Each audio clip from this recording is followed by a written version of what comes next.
Hoje vamos explorar uma dica rápida para aprimorar o seu fluxo de trabalho. Vamos aprender como editar um main component de uma forma mais eficiente.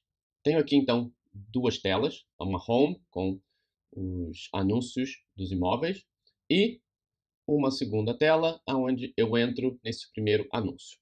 Então digamos que eu quero editar um componente que eu tenho dentro do meu design.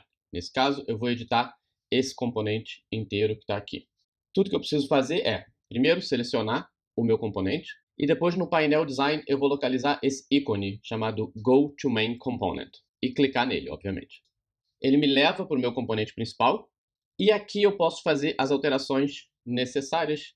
Com esse componente selecionado eu vou alterar aqui a cor para um tom mais de verde. Vou fazer a mesma coisa aqui para um outro elemento. Ok? E vou tirar Corner Radius aqui, vou colocar 0, por exemplo. Já fiz todas as minhas alterações e agora tudo que eu preciso fazer é clicar em Return to Instance e ele me leva para a página onde eu comecei.